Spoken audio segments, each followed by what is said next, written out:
To stand at this level, not Beto level. Yeah.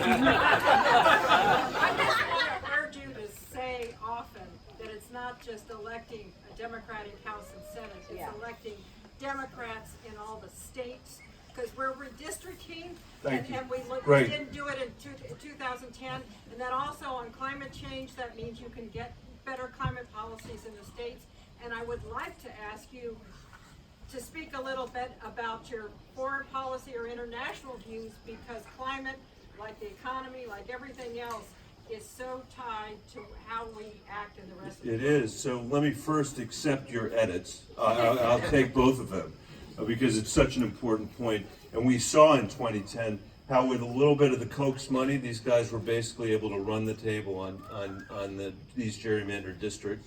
So I will take that. On foreign policy, let me briefly say that I want to make sure my answers are quicker so I get more questions.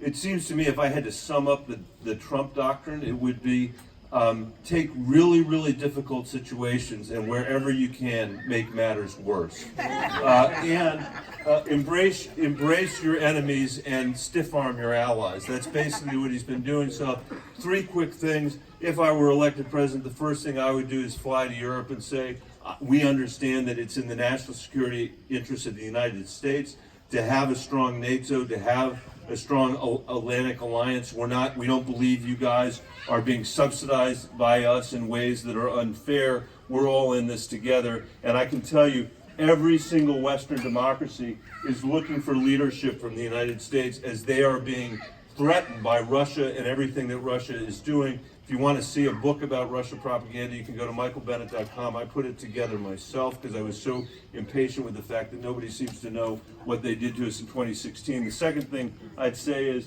Trump, I think, was right to call the question on China. He just did it in the most moronic way you could possibly do it.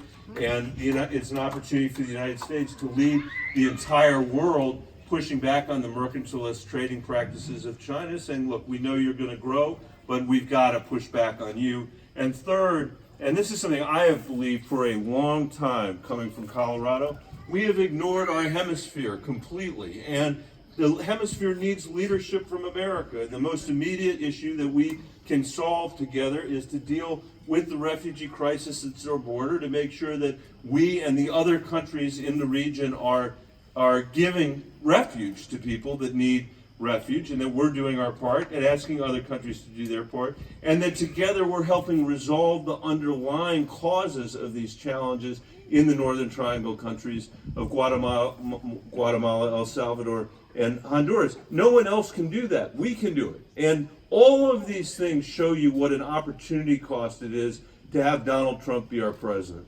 Because all this time that we waste churning and churning and churning on the wall that Mexico was supposed to pay for, or on, pick whatever it is, on whether or not we're going to buy Greenland.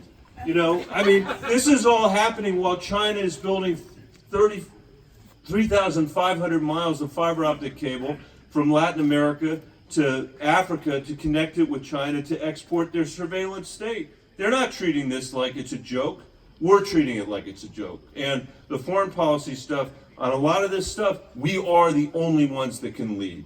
And we can survive 4 years, I think, of Trump with respect to our position on foreign policy. We can't survive 8 years of it. People are going to make all kinds of different arrangements, and this country is going to lose our leadership potential as a result. Yes, sir.